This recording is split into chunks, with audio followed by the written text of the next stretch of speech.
Welcome to EDP Masters with the Kingdom College, DEEPAK The Inspiration. I'm a lovely Kingdom as an EDP. So guys, let's get ready with the anthem first, and then we'll start with our amazing guest for the day. Here we go.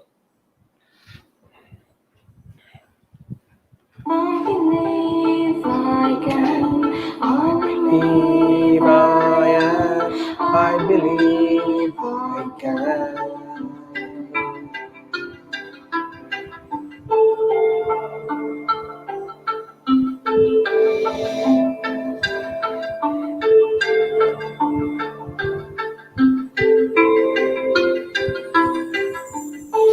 कदम कदम हवाओं पे चल राहें फिजाओं पे आ रहा हूँ मैं आसमां है नजर सितारों पे चला हूँ मैं आ रहा हूँ मैं जी रहा हूँ मैं जिंदगी और चला हूँ मैं आ रहा हूँ मैं जी रहा हूँ मैं जिंदगी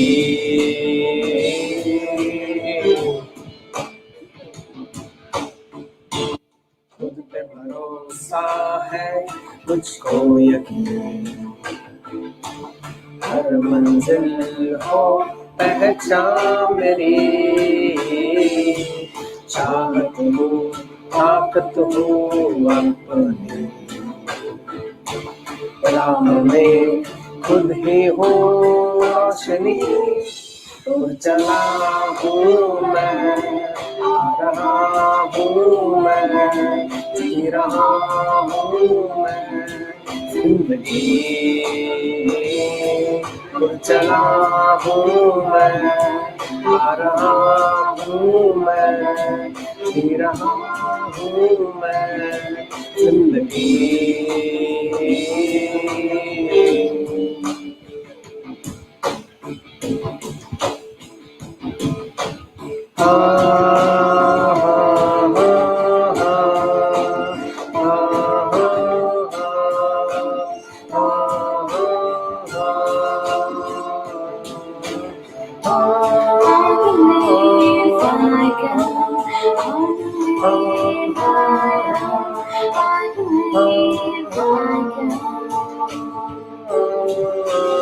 जीने का मुझको जुनून है दिल में भी अपने सुकून है अब ना उसी कोई हो शिकर हाँ जीता हूँ हर एक पल में जज्बा है हर एक तन में अब ना डर न कोई हो फिकर अब मैं चला हूँ ना हूँ ये हौसला ना हो कम अब खुद की लिखूं मैं तकरीरें है रूह में इतना दम चला हूँ मैं आ रहा हूँ मैं जी रहा हूँ मैं जिंदगी चला हूँ मैं आ रहा हूँ मैं जी रहा हूँ मैं जिंदगी चला हूँ मैं आ रहा हूँ मैं जी रहा हूँ मैं जिंदगी Thank you so much. Stay tuned.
Welcome to EDP Masters, the 50th episode, Golden Jubilee episode. Today with Kingdom College, me and my lovely Kingdomites and EDPians. And today we have a very, very special guest from a special organization, one of the most trusted, respected, prestigious organization in the field of real estate. In fact, there are a lot of people whom I have met and always told this: trust anybody, but never trust builders. And in that world, where everything is supposed to be called real estate, there is so much of fakeness. But today we are so privileged to host a guest who has been phenomenal in bringing up that brand which we are going to discuss today to such a trust and prestigiousness and respect across the country and also across the world wherever they. In fact, for those of you who don't know, today's guest and today's organization which we're going to talk about is something which is also a case study studied in Harvard's University on some peculiar model which we'll discuss in the talk today. So not making anybody wait, including the guest, please welcome, ladies and gentlemen, boys and girls, put your hands together and welcome today's guest, 50th episode, the Golden Jubilee episode. This time, EDP Masters with Mr. J.C. Sharma, MD, Vice-chairman of Sobha Developers, Sobha Limited. Welcome, Sharma ji, to EDP Masters. I believe you would have received a beautiful gift from our side. In case you have with you, you can display. If it is not reached to you, I don't know. So, आपको मिला है? नहीं मिला है, but still 3 cheers to the Kingdomites. Thank you so much. But I think I will just check with Abhinav ji. Call up Abhinav ji. It has reached to your place. May not be your cabin. So before 12 o'clock, it will be in your hand. We'll see it. So I don't want to miss on this opportunity, Sharma ji, since it is a beautiful 50th episode with you. So we will be cutting the cake in the presence of you and my all beautiful Kingdomites. And so please give us another moment of yours for this beautiful moment, occasion to become memorable. So can I have the light, please? So I said, मुझे खुद करना पड़ेगा सभी है. Just touch from down. Nobody should see you. Give me this. Hold it. So here we go. So in my world, we don't blow the candles, we light the candles. So it is not about blowing off, but lighting. So here, not used to smoke, so we don't know how to light. So all of you, my dear Kingdomites, wherever you are, you can clap for this. It's a very, very beautiful, momentous moment to all of us. Can I have the knife, please? So on behalf of all my Kingdomites and EDPians and in the presence of esteemed guest, Mr. J.C. Sharma, I am cutting this cake. Thank you so much. We don't have that place. So, sir, this is from you to all of us. On behalf of everybody, I will have it. Thank you so much. Thank you. Thank you, Kishore Jain, for making this happen with Sharma ji.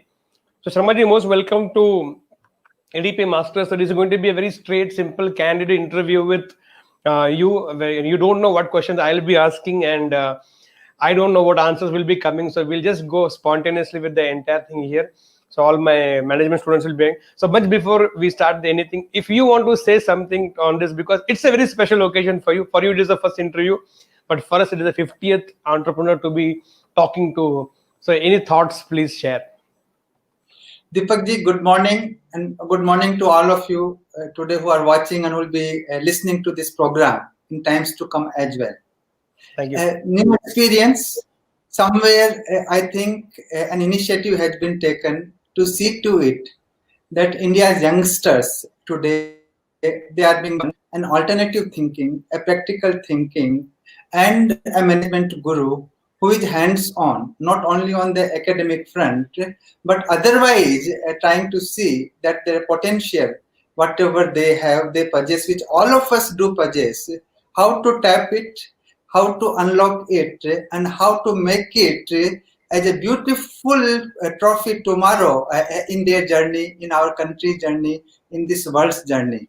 I wish you and your Kingdomites all the very best. I do believe that the future belongs to India. I do believe that the future belongs to the youngsters who constitute today 65% of India's population. And these kind of program, these kind of props, the way you are doing it, for me also, it is a kind of a learning. And I hope that even I also learn a lot from you and your students going forward. Looking forward. Pleasure is Thank all ours, sir. Thank you so much. And adding to what Sharma ji has said, future belongs to India. I will go one step ahead and say, future is India. So if you are born in India and you're Indian, you should be very proud. Future doesn't belong to India. Future is India. So India is the future of the entire world. World will look for solutions from India, and our youngsters will be the solution to everybody. So thank you for your kind words to all my kingdomites and to all the work which we do. So to begin with, I will have something very which I not ask anybody here. Uh, See, everybody has a compass. Like the captain of the ship basically should have a compass which always keeps pointing north so that you don't miss on the direction. I strongly feel like that. A lot of people who reach the helm of workplace or wherever they work, they from the very beginning have some amount of or some kind of mental philosophy which never changes, that always remains the constant, which points key, that is how I should keep, which also helps in decision making, which also helps in not getting distracted with multiple opportunities or sometimes setbacks which comes and people try to change their thought process. So Sharma ji, did you start your career or a life to be at the helm of something like Sobha Limited? So what mental philosophy you have? Number one question. Two, should everybody have a mental philosophy for them to go in life? I think both of them are very important question. I would like to address your second question first. That yes, all of us, we do possess something unique in ourselves, right? Of course, there are certain things which are probably more prominent, which dominates our personality, and certain things they remain dormant. It needs some kind of ignition. It needs some kind of a push, some kind of a pull, some kind of an experience to come out. But the basic nature of all of us somewhere does show a uniqueness. So in my case now, from that second question to the first question, if I'm trying to answer, what I believed throughout, correct, as you start deciphering your journey, is that the integrity to the organization, the integrity to the work kind of a thing, probably in my case, right, has helped me to steer all the challenges, all the problems, and to have come out stronger, right, post those events. So no sooner I have started thinking only from the organization's point of view, whatever decision you are supposed to take at that point of time, sort of a thing, if that single test, that the integrity, right, can never be questioned, sort of a thing. Once you have started practicing that, I do believe so many other things along with that helps you in shaping up your personality, your organization's personality, and going forward, it helps in making what you are known for. Absolutely. And I think that's brilliantly put by Sharma ji. So Sharma ji, whenever we both talk, if I infer something out of your answers or discussion, I will just make it a small capsule of learning for my boys and girls, so it is easy for them to grasp it. So what Mr. Sharma ji said, I think is a very, very profound wisdom to have very early in life, is to have a mental philosophy. And that mental philosophy becomes your guiding tool in all the good times and difficult times. So it keeps you on the same path. For example, Mahatma Gandhi, with a mental philosophy of satyagraha and non-violence, kuch bhi ho jaye, ahinsa nahi karunga. Even in my thoughts, I won't hurt anybody.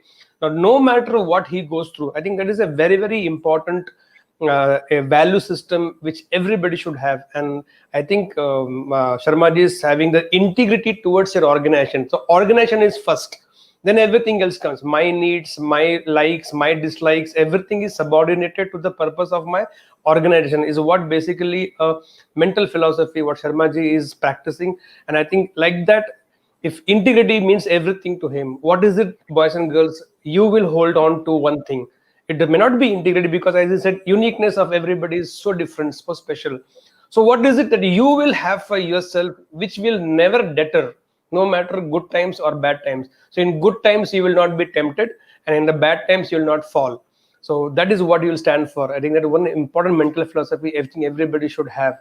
And all of you, those of you who are watching this, you should also know that Sharmaji has also been bested upon the best CEO to work for with, in best CEO in India, best CEO in Asia, and a lot of things are there. So I think my lot of questions is going to be from the leadership perspective, to be known as the Asia's best CEO and the best CEO in India in different years by different bodies. It's not easy because uh, as we discussed when we spoke on the phone yesterday, and I told a lot of management schools are there, a lot of B schools are there in India and across the world. Leadership school, we don't have leadership schools, we don't have leadership colleges, or nobody teaches. Like the biggest degree in India still is beyond CA and MBBS is MBA, that is managed Masters in Business Administration. So we have dearth of leadership, and you being on that post and you've been recognized by the industry.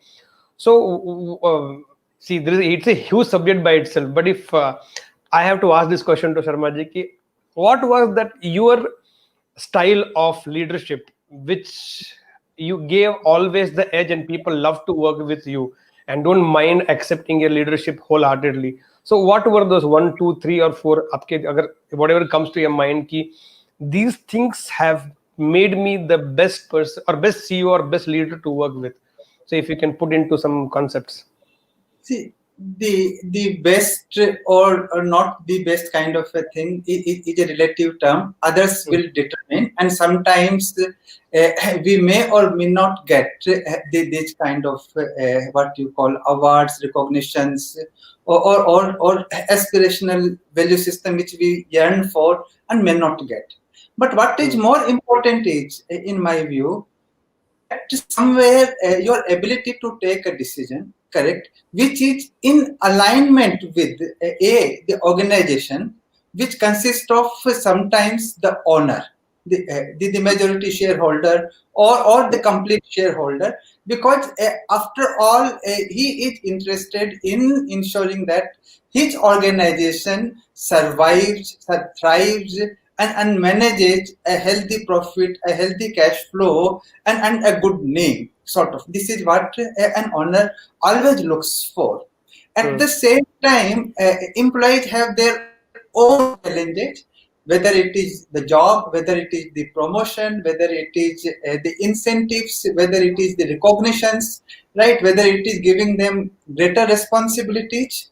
At the same time, when you work within an organization, you work for your customers, you work for your bankers, you work for right, your vendors, you work for government, you work sometimes for the society, sort of a thing. And in that context, if you are in a position to take a call which somewhere becomes kind of a harmonized call, and at the same time it fits well within the ethos, well within the requirements of an organization, what normally happens, you start getting the support from the top, and you start getting the support from the team, right, whether they are your colleagues, whether they are your juniors, and this helps you in achieving sometimes certain difficult targets, certain difficult issues, certain difficult challenges in which you are in. And the beauty is that most of the challenges what we talk about or what we see, they are having solutions. The solutions may be sometimes an immediate solution, or it may take a little bit longer time, but there is a solution. And if you are able to carry the strength of the organization with you, you find not only a solution, the solution ultimately turns out to be a superior solution vis-a-vis most of the other people under the similar circumstances they are taking. And that gives you then gradually kind of an edge, which helps you to remain resilient during tough times, and growing at a faster pace, right, during good times. And that's what an institution is supposed to be, as we look at. Okay. So this was your thoughts on leadership in terms of organization and decision making. So if I had to ask you another one more dimension to it, leadership with people. So when it comes to being a leadership with people, so what is it? Something should be very primary in focus. This definitely should not be missed as a leader of people. So when you lead people, so what you just now shared with me was leadership of organization in terms of decision making and getting on everything aligned and harmony. But when it comes to with people, because the major issue here is always with people. So when it leadership with people, what will you suggest or advise, the thoughts which you have, this one thing or two things should never be missed or they should definitely be done? See, when it comes to the decision-making process, though you try to be as transparent or as democratic as you can be, at the same time, the leader has to take the lead or the responsibility or the risk associated with those decision-making process. And there, fortunately or unfortunately, he is always alone, prima facie, if you really look at it. And what we see today, the beauty lies that though we claim, generally speaking, that we have got a leadership quality, but sometimes the leadership quality, though cannot be per se defined, but it has got a range. Range means like 100 meters, right? I run in how many seconds, and that way we define our speed. You get my point? How many push-ups we can do? Right? So likewise, sometimes we also create a framework, a design framework in our decision-making process with which we believe comfortable or uncomfortable with. So coming back to the moot point, the leader should have that ability, A, to understand the issue involved, and B, the preparedness of the people with whom he is going to work with, interact with to get the decision implemented. And once he is in a position to assess, like we do the SWOT analysis of that decision making process, he tries to ensure that he, yes, as transparently as possible, he gives out a correct position to the close team with which he is working with, take them into confidence, and then tries to get it implemented, so that the implementation process, where most of the time the gap is from our vision to getting things done, that becomes relatively simplified, and an organization starts getting known due to those decisions as well. The identity of the organization also gets closely aligned, and in that process sometimes you keep learning, keep evolving, keep changing certain processes here and there, but the core, right, what you had decided, it is never changed. So let me give a clear example, right? For an organization to sustain itself, right, while it meets all its obligations, it has to be profitable, and it has to have a cash flow, right, to see to it that it remains resilient. So while it is easy to sell at a cost price or below cost price, you get my point, what I'm trying to say. But it's not that easy to sell where the customer is also happy with the product, with the price, with the experience. At the same time, the organization also generates a surplus after meeting all its obligations. And B collects the money what is due by the organization from its customers. Now, when you do such exercise, you need to create a mechanism where you remain profitable. Take, for instance, in our case, like from the day I joined in 2001 till 2020, we never lost money. We have gone through with multiple cycles, multiple challenges, multiple issues, sort of a thing. But like that compass you talked about from a different angle, that was on the value system, here on a tangible system. That today my organization, until and unless it has got the money to service its debt, money to service its suppliers, money to pay to its employees, and money to complete its product, we will survive, sort of a thing. And then to manage things within that framework has helped us to come out with every crisis stronger than what we were before, and start getting more and more of a market share. So this is how a decision-making process you evolve, where you are able to take the whole organization with you, and at the same time you are able to ensure that its longevity is never affected. Okay, it was quite elaborate in the entire thing, but thanks for giving that candid reply for this. Now, a very personal question to you, since you are on the helm of the things there and being on the pinnacle of the work which you place. How do you fight the battle between mind and the heart when it comes to decision making? दिल कुछ बोलता है, दिमाग कुछ और बोलता है, and you know decisions, and you are also accountable to shareholders, to the colleagues, to the top management, and to the customers. So when the mind and heart, so how do you decide when there are some very sensitive, critical decision to be taken as a leader of the organization? So how do you fight between the mind and the heart? I think, as far as I am concerned, sort of a thing, there has always been a perfect harmony between the mind and the heart.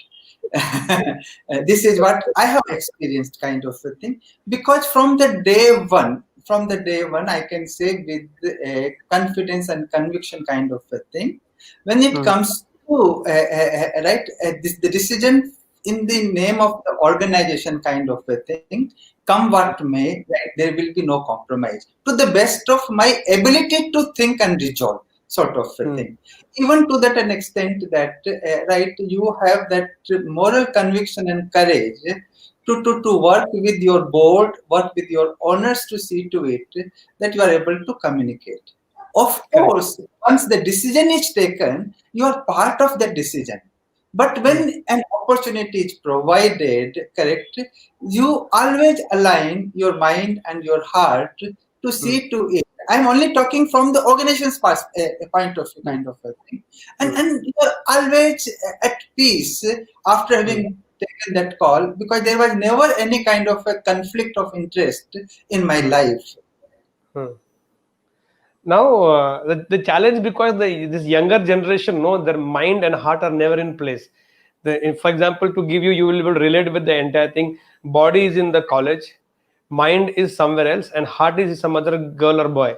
So now, with your experience of all these years, since you're also a qualified chartered accountant and CS, and it's not easy, so you have done some amazing degrees academically also. So this is going to be always body, mind, and emotions. If they all are the same place, the kind of effectivity and the kind of performance excellence can be done is phenomenal. So if as a very as a guide or a mentor, if I ask you, Sharma ji, ये तीनों चीजों को साथ में कैसे रखें? How do we keep all the three things at the same time in the workplace also to have excellence? So what would you suggest?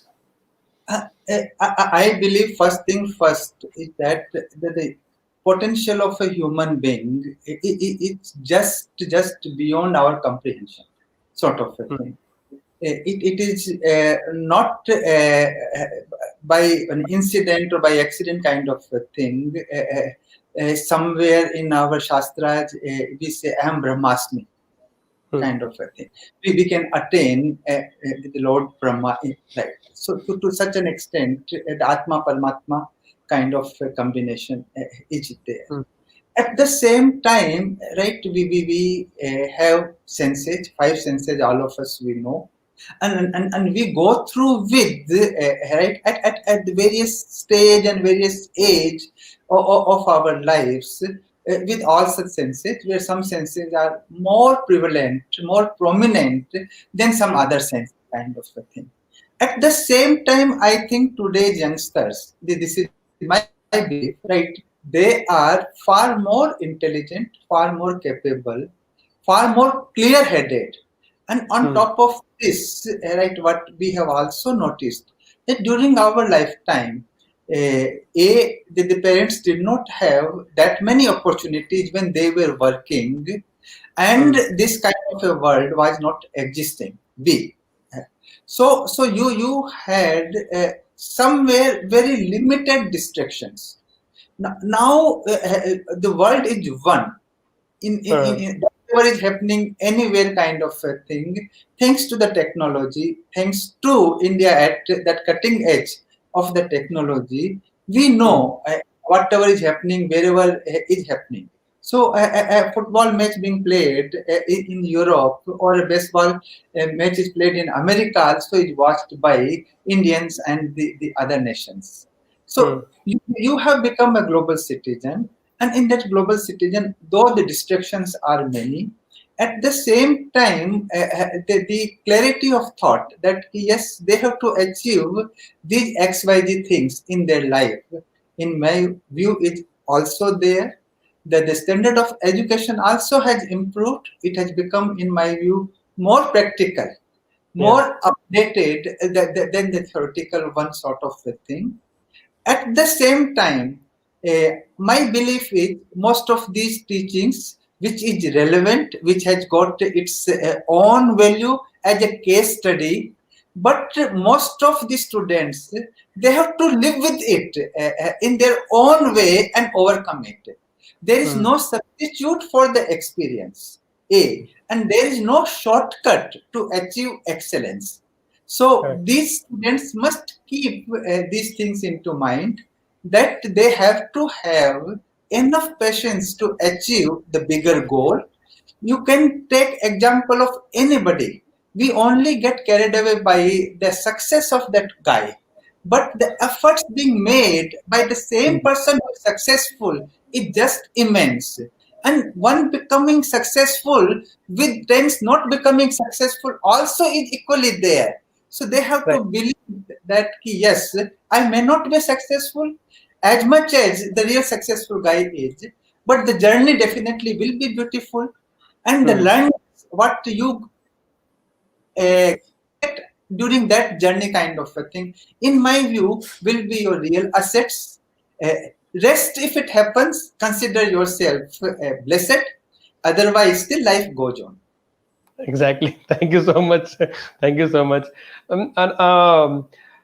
Again, I want something from you. Like, for example, it must be having team of people with whom you discuss decisions, or you come to a decision. Okay, this decision has to be implemented in the organization as an entrepreneur.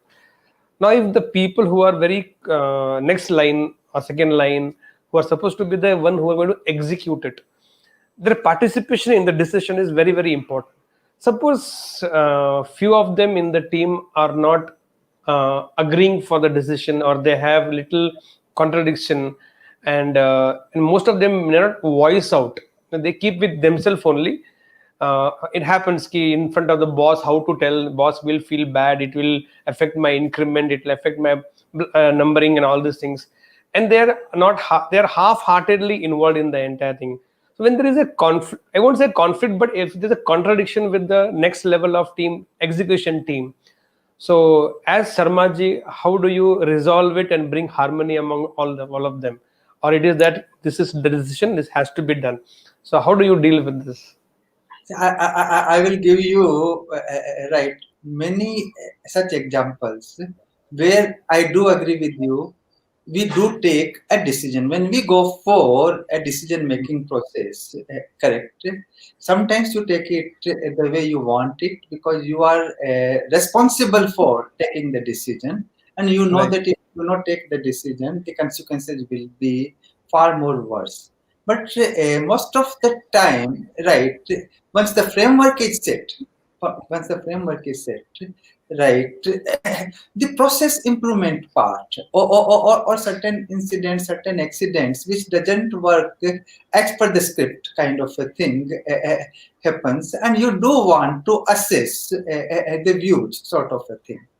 What I have seen, and which is what I would like to share with you, unfortunately, leaders sometimes you do not get in plenty, primarily because even if you provide opportunity to some of your team members, they do not wish to take it. What are maybe the reasons? You as a teacher, as a professor, or as the person who has been interacting, probably can decipher it better. As a food for thought, I'm talking about. Right. But what I observe and what I notice, they are rather looking for the decision to be made by someone else, and they would like to endorse. Only in rarest of the rare cases, when they find that things are not working out the way it should be working out, probably they express.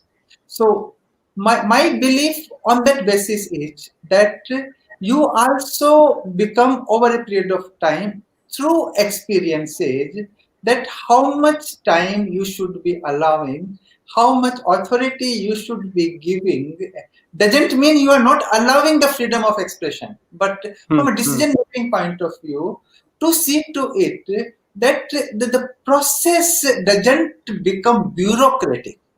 Because why today private sector scores over a public sector?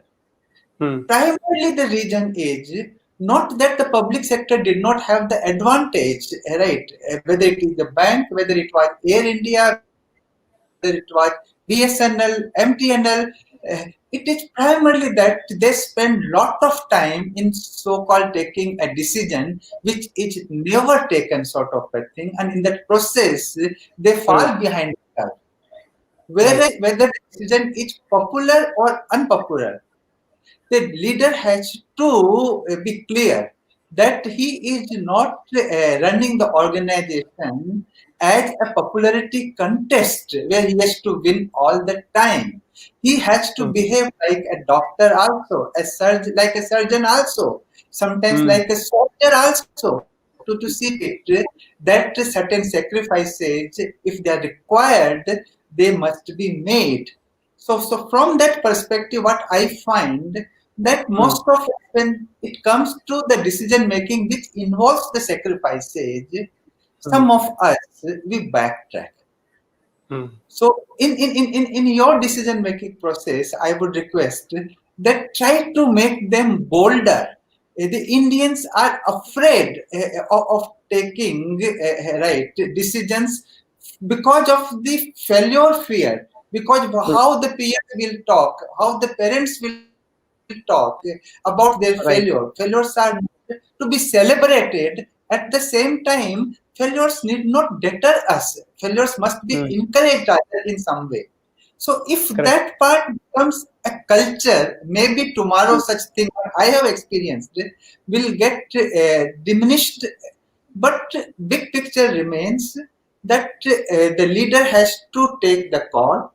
Leader has to take the team along with him to see to it that it gets executed the way you desire it to be executed, and he has to explain the whys and why nots of the decision making process.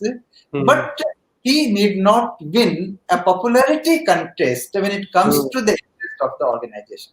Correct. I absolutely agree. I think I like that whole statement of you saying it's a popularity contest, that how many of them like your decision and how many of them like you is a very, very strong point. So all of you boys and girls, listen, don't get carried away with log kya bolenge or log acha aapke bare mein acha bolenge. It's not here about getting in the good books of your team. It's more about getting the decision right for the organization. Just to remind all of you, we are on EDP Masters this time with Mr. J. Sharma of Sobha Limited. Sharma ji, we will take a customary break of 3 to 4 minutes. We'll have a video promo, and then you just stay tuned. We'll be stay tuned. We'll watch the entire thing and we'll continue the entire thing. So stay tuned, guys. Let's continue.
कर यकीन अपने हाथों की लकीरों पर, मत कर यकीन अपने हाथों की लकीरों पर, नसीब उनके भी होते हैं जिनके हाथ नहीं होते।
Welcome back on the 50th episode of the first season and the last episode of EDP Masters.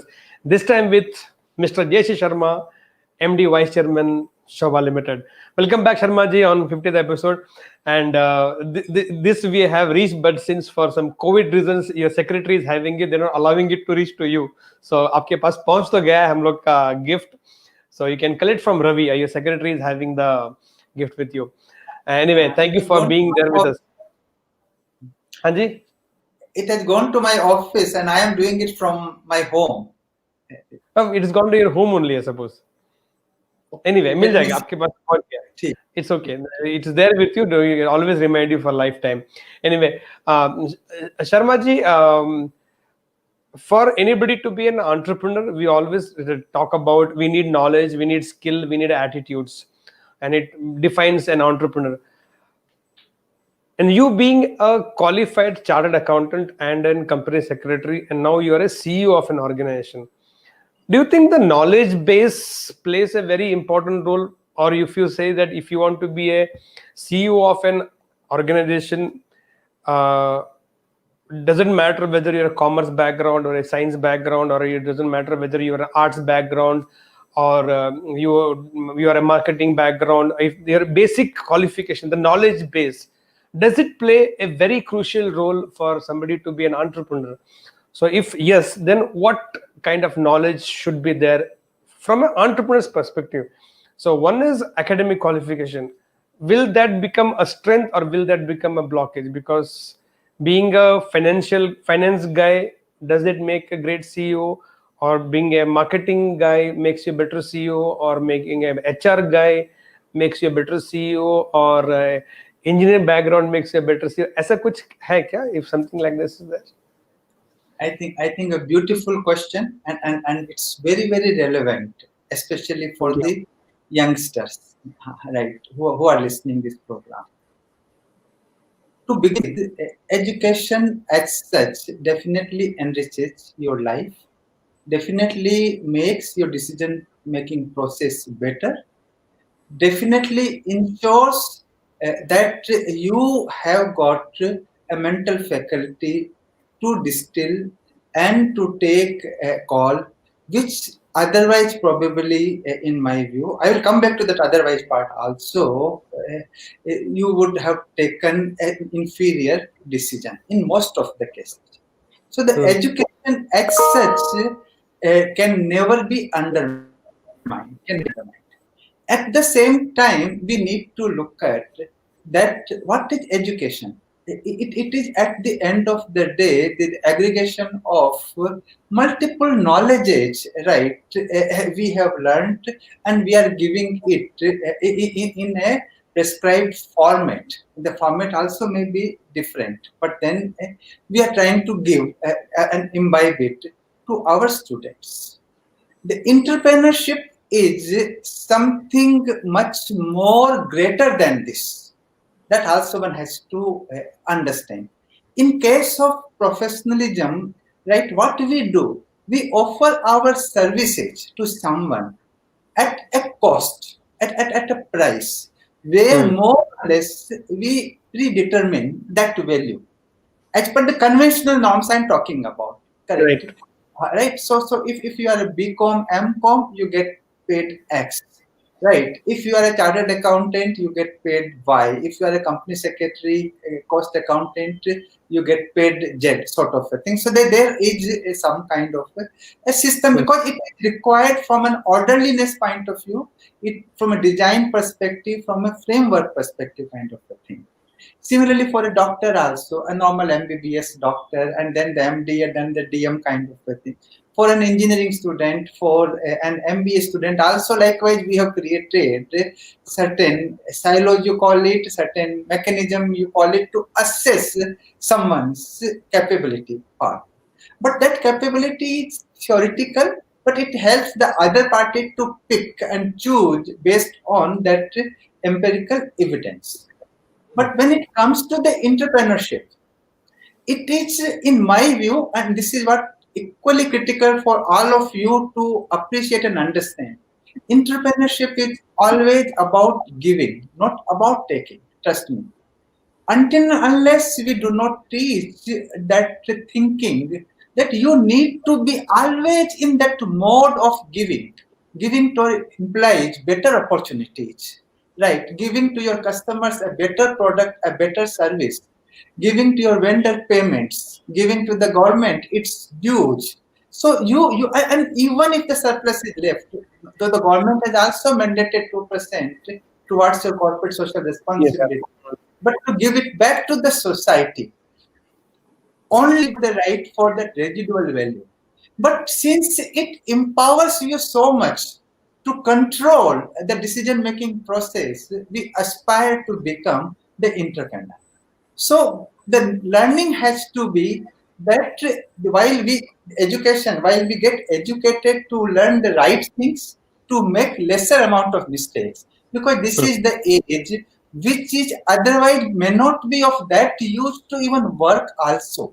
So you utilize your time span to become a better capable person to meet the challenges of your life. But at the same time, when you try to become an entrepreneur, sort of a thing, the approach needs to change. You need to have a hand over almost everything, 360-degree view. The competency has to be there, the capital has to be there, the mind has to have that risk-taking capability also, the resilience has to be there, because buck stops with him. But doesn't right. stop the professionals. Professionals, small problem here and there, they try to run away. That is the unfortunate part. So there has to be a clear distinction that I can be a great professional person who offers my services, like a lawyer or a doctor. They offer their services to a hospital or to their client, and they have a different grade or rate of their services. But when it comes to the entrepreneur, there is no price. He only will be making if the organization makes some profit. Otherwise, he is accountable for all the losses, all the risks, all the challenges, sort of a thing. So Right. be aware, be careful. And it has got nothing to do with you are not being educated. Of course, sometimes educated people, they should not divorce the common sense because I have become educated. That kind of a common sense aspect in them, not at that cost. You should try to show your education, lots of common sense, good education, and that entrepreneurship kind of a thing may work. And if in that your professional qualification, whether you are a marketing guy, then what you will do, your focus will be on the customer. If you are a finance guy, your focus may be on the cash flow. If you are an engineer, your focus may be on the product design, sort of a thing. Right. Kind of a bias will be there, but that will make the organization somewhere better at some point of time. But Right. organization is still bigger than all such things at an individual level. Absolutely, absolutely. I think a very 360-degree view on the entire question which I asked to you. Thank you so much on this. Since you also mentioned that, because I also know that you are in professional or a qualified chartered accountant. Now, in our system of education, especially when it is a very specialized program like CA, CS, and engineering and medicine, entrepreneurship is never taught. It's not a part of the curriculum itself. Now, you being a professional chartered accountant and then being running an organization as an entrepreneur, so what was the transition which Sharmaji went through when he initially, because you come into a place to run an entire organization, you have to think like an entrepreneur, and we have been brought up as a professional, where it is all about giving services about your profession. And here you run a organization where you definitely must be having enough CS and CS working here. And now you have to have a transition from being a professional to an entrepreneur. So what was the transition Sharmaji went through, and how did he handle it? See, I have been a bit fortunate, trust me, where the honor from the day one, correct, while he used to be living in India, but that was restricted to 182 days. And now, since last 7-8 years, Mr. PNC Menon, he doesn't even come to India or to Bangalore. He doesn't spend even one day right with us. And in our office, we meet, but not to discuss. That kind of an honor you will come across. Then he has got a person as his son who happens to be the chairman, with the gold medalist in this civil engineering, and with the clear-cut focus that the organization is reasonably large. Last year we had a top line of about 3,800 crore, an EBITDA of 850 crore, right? A profit of about 300 crore, 3,000 plus what you call management staff, right? 200 plus architects and designers, 2,000 what shall I say, engineers, and more than a dozen chartered accountants. All such things are there, but the difference what probably I brought versus most of the other professionals brought, that whenever we will be discussing about the organization or about an issue,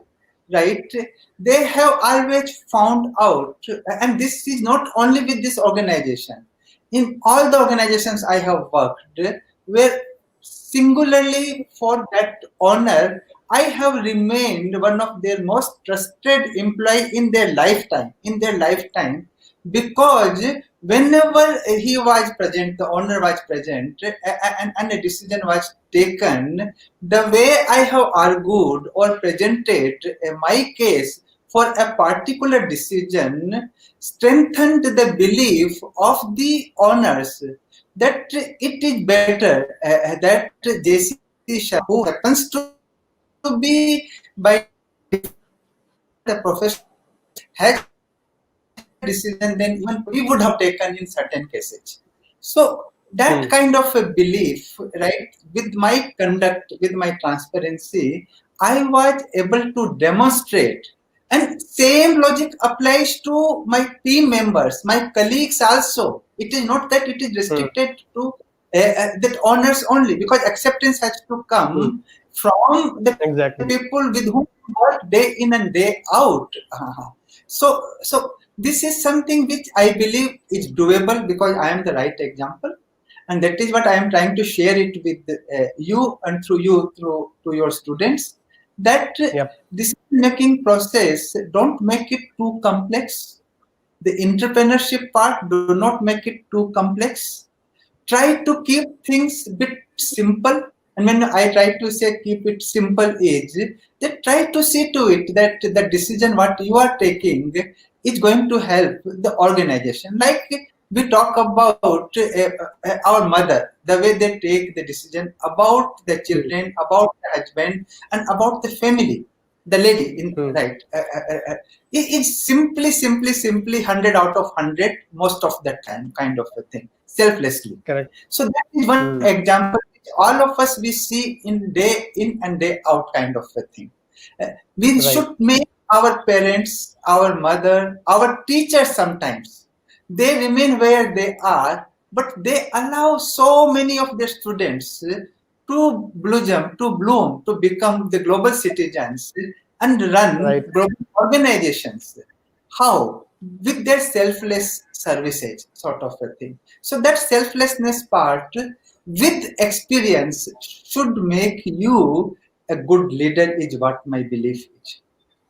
I think brilliantly put, Sharmaji. I think I always have till now taught in the college also to all of them, and the best resource manager is in your own house is your mom. She just knows how to manage everything. But I think you also gave one more dimension to the entire thing, saying that how a mother allows everybody to grow, from the husband to the children to the in-laws, everybody to grow, and she remains where she is selflessly, and that is exactly what an entrepreneur should be. I think they have a great metaphor to give to make everybody understand. It's a simple, though I don't think any books will explain to anybody what an entrepreneur should be like. You should be like a mother of the house, and especially if it's a joint family, even more beautiful to know that how much you'll have to actually push yourself to give. I think that's a fabulous metaphor to give. I think we are just going towards the conclusion of the entire, or to the last part of the entire thing. So I have one question. So this is from the Sobha Limited perspective. So not Sharmaji's perspective, a Sobha Limited perspective. So it's a real estate name, and we both know this industry of real estate and builder industry is something which is very tricky. People really get stuck in the whole thing, and so much of litigation comes, and a lot of legal issues come, and it's not an industry where people, it's like being very honest and candid here is, we might look up to the top person here because in the industry is doing well, so they have made lot of name and lot of money for themselves, so they look up. But the kind of respect which this industry demands, or respect nahi hai. Like IT industry we have respect, car industry we have respect. In this development and land development, somehow because of the kind of wrong commitments or not delivery of the flats and other things happens in such an industry. Sobha Limited has, how much I know, till all the 17 years in Bangalore, the kind of respect it commands, or the kind of trust people have developed, or the kind of trusted brand it has become. So you being on top of the things here, how Sobha Limited built up the brand? Was it one on the delivery of the products, or on the service, or on the pricing, or what was that USP which Sobha Limited used in last all these years being with you on top, help to build Sobha Limited as a very beautiful, trusted, respected brand in an industry like this? See, I think in this there are lots of questions, hidden as well as direct, but I will try to do justice. See, I will give my own example. When I joined in 2001 from a much larger organization, living in Mumbai, coming back, and even I have not known about the company as much as today I am associated with this company, sort of a thing. Somewhere even my family members doubted my decision making capability, that whether you were kicked out from that organization so that you are coming and joining Sobha Limited. I was working with Grasim at that point of time. So that's the background for you to understand. But when you meet the owner, right, you realize that you are meeting someone who is simply a rare diamond, a rare gem. Normally we do not come across. I wish at some point of time Mr. PNC Menon also comes and addresses these youngsters. He's 72, but a great human being, and the kind of corporate social responsibility what we have done in Kerala, right, giving education to 1200 to 1300 students absolutely free of cost, from standard 1 or from the nursery or KG1 to the university level by hand holding, is something unique, something just unprecedented in the world kind of a thing, with the kind of a quality you are offering. in a village. Coming back to right, the why Sobha it's Sobha today sort of a thing. The basic idea was that India in 2001 post Y2K kind of a thing was about to take off. You are so clear that future is India, not belongs to kind of a thing. So you can understand and connect it with that very Right. well. But from my perspective, the way I looked at India was that yes, Infosys had come out with an IPO, Y2K was done with, and when I was given the opportunity, the promoter said it was a private limited company. No discussions on my past experience, no discussion about the post all the package kind of a thing. But the only decision what he took was tomorrow you go and visit the Infosys campus, the Infosys head office, which our company had built, and one project called Sobha Sapphire near Jakur, and see what we deliver, what we give. That passion for excellence, that passion for quality, and that passion at Indian prices, and for that, where the buildings was like his own body for Mr. Menon. When I am describing it, the building that we are constructing as if you are giving shape to your own body. You cannot violate it. You cannot make it imperfect, sort of a thing. For that, he will go to any extent. No, this was just such a revealing thing for me. I immediately felt here is an organization which can give me something which I have been looking for with a complementary strength.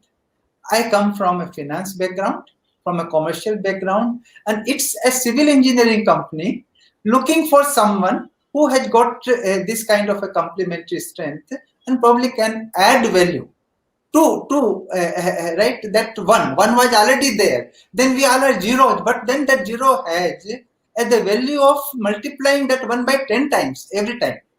You understand what I'm trying to say? Yeah. So that one was already there, and I understood it in 2001. Here is one company which I do not understand the real estate part or the construction part, but I can add value, and which will benefit me, which will benefit my organization. And then the rest is the history, the way because we have got the data to prove. No company in India today has built 110 million square feet of building space, right, in last 15 years. No company as a contractor has built almost 50 million square feet for a single client, which is Infosys, right, without any tender, right, on trust, on integrity, and giving world-class buildings to India for all times to come. But to cut that long story short, the big picture was that we had created the design of the organization beautifully. And I knew that I am getting into what you expressed, an industry which even me, I had taken an apartment in Bangalore at the time also before that, because I used to work in Bangalore with one organization, and I had gone through with an experience with the developer. But this experience was completely different, and I felt I must join. Then started seeing that yes, we are not doing anything wrong from the planning to execution as per the plan what we submit to the authorities. Once that part was clear to me, we decided, right, and where the decision making process some other day we will talk about, I prevailed over my employer to see to it that we go public. We go public. First company in the real estate company when the FDA was eased, and the issue got oversubscribed 100 and plus times. So 126 times, sort of a thing. And thereafter also we got into problems and we solved. As I said, every crisis brings out the best and become more stronger. But the context was that knowingly got into this sector with the clear-cut idea that we are the change agents. Here is an owner who believes in giving a world-class product at the Indian prices. It is for the professionals to strengthen, to ensure that the base becomes stronger, the foundation becomes stronger, the frame becomes even more better, even the elevation looks better, and all such things we have been doing. It's a long journey, but post RERA, post demonetization, post GST, some of these words may sound a little bit probably difficult, but you people will all understand in due course, right? We believe that India is done with most of the reforms. The technology will not allow the future entrepreneurs to cheat taxes or to cheat the customers or to cheat the system. Let me put it that way. So you need to do most of the time right things to survive, and for that right lessons need to be learned, right lessons need to be practiced, and that is where companies like Infosys should become our role model, companies like Wipro should become our role model, and even in real estate, my company also can become a role model from handling the customer to handling the product to handling and improving the processes kind of a thing, and ensure that we contribute. Once the ability to contribute becomes evident in our nature, the byproduct, the recognition, the profit, the name, fame, all such things, I do believe it follows. And with the kind of opportunities what we will have in times to come, it will be bigger and better than what we have seen and experienced in our life. Absolutely. I think it was brilliant peep into the Shobha's thought process and philosophy, and of course your thought process. Just to remind all of them, we are on 50th episode of EDP Masters, this time with Mr. J.C. Sharma of Sobha Limited. And I have one thing. If these boys and girls were your children, and if they come to you saying that we want to become entrepreneur, and if you have to give them a very simple advice, if you are going to want to become entrepreneur as a father, this is what, or as a professional, this is what I want you to do. So if I ask you to speak for next 2-3 minutes from your heart, thinking these are your boys and girls, these are your children, and they want to become entrepreneur, what will be your suggestion, advice to them? See, I think you asked a wonderful question. See, we need to aspire. In the beginning of my this discussion, I said we have got immense potentiality. Correct. So I cannot go back on that. At the same time, with the experience which I have gone through with and I have seen, and you have hinted somewhere, our mind and heart, they are in different directions. Sometimes the direction or the diversion is there. So, but you beautifully put it across that we need to have a moral compass. We need to have something which is non-negotiable in our journey. So if we believe that entrepreneurship is that compass, which I will not be diluting come what may, then somewhere you need to have a great idea, and that great idea still will not be sufficient. Then you need to have a great execution capability. That also will not be sufficient. You need to have a great sustainable capability, which includes capital and the ability to take the losses. On top of this, you need to have a design aspect where you need to know the market size, the product, whether that product is going to be relevant 5 years from now, 10 years from now. And if you are deciding about that product, why others cannot decide? We showed in the beginning the cake. Suppose I try to become a cake maker, right? What difference I bring on the table? You try to be today, right, a professor teaching students about entrepreneurship or about the MBA courses. What difference I bring, whether it is only academic or academic plus the things what you talked about. So until unless I do not create that design framework, that determination framework, that execution capability, right? Never say die kind of an approach, and willing to take the failures, which is most critical. Because in life, right, one has to look like when you are going against the gravitational forces, when you are trying to rise above the ordinary things, right, there are natural forces which will try to bring us down. So to order to see to it that it doesn't hurt, doesn't impact me, the ecosystem, the capital part, the design part, the never say die approach part, all such things. That is why the 360-degree entrepreneurship needs to imbibe. And it can only happen through a test of experience. It cannot be, in my view, taught. The Correct. Yes, be taught, entrepreneurship needs to be experienced. And that experience your students must go through. If they believe they have got the required strength to survive, they will proceed further. Otherwise, it's a beautiful world. Whatever they have got in that journey, they should accept it as the reward and practice it with some people by offering that as their services, is what I would say. Thank you so brilliant. It was, I think, very, very straight, and I think every boy and girl should definitely listen to what he has said, because anyway, this all the interviews are recorded, so this will be always in the archive of the Kingdom College. They always can come back and say. But I think it was so precisely put by you, Sharmaji. It was wonderful. This 1 hour has been very, very insightful from the perspective of being an entrepreneur. There is so many things now after talking to you. I'm listening, thinking so much can be asked and so much can be shared with all the boys and girls. But of course, your time is very precious, as everybody's time is precious. So thank you for this 1 hour of your time. I know it's very important for everybody, but we made the most of this 1 hour of yours. You have offered this 1 hour of yours without any conditions.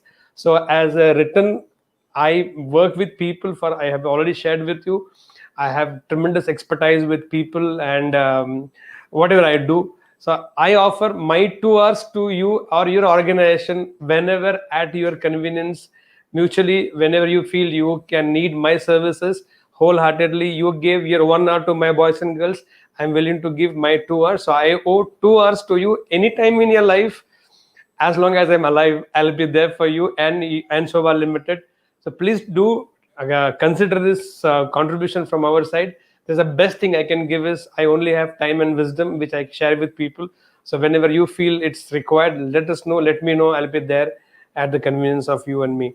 Thank you for joining in. And it was a very special, since it is the 50th episode of EDP Masters, and being with you has been phenomenal. And I would thank all my boys and girls and all the Kingdomites and EDPians and Sharmaji, and definitely Abhinavji was involved in getting the things done, and Kishore Jain of Jain Heights to make you say yes for this interview here. And definitely the vibration of this 60 minutes, energy of the 60 minutes help you and Sobha Limited to achieve next great heights. And all of you, please wait for my next. Yeah, Sharmaji, please. Thank you. I think this is what all your students should learn, at least one thing: gratitude. Right, gratitude. It's also a great quality. All through our life, we are blessed. We are blessed, right, with so many people coming and giving us so much. Start expressing it, right? The way you have given 2 hours of your time, I accept it with all humility, and that is the beauty of our relationship. And this is what I think we should also be teaching to everyone, that in life never forget, right, being kind and having gratitude for whatever we are getting. Thank you for this opportunity. Sharmaji, this is the first lesson taught in the Kingdom College, that you have to be grateful in life. In fact, every morning 10 o'clock, my college boys and girls go online. We have a small 2 minutes talk they give every morning. I feel so blessed. And they talk for 2 minutes from their own side. So every morning, whenever you feel like 10 o'clock, आपके पास time रहेगा तो just go on Kingdom College Facebook page, and you'll see some boy or a girl will be talking about how they feel blessed to be born in this world. So that topic is the first lesson I've taught everybody is gratitude, and I thank you for endorsing. And something coming from your experience means a lot. So, boys and girls, wait for the next season to be announced very soon.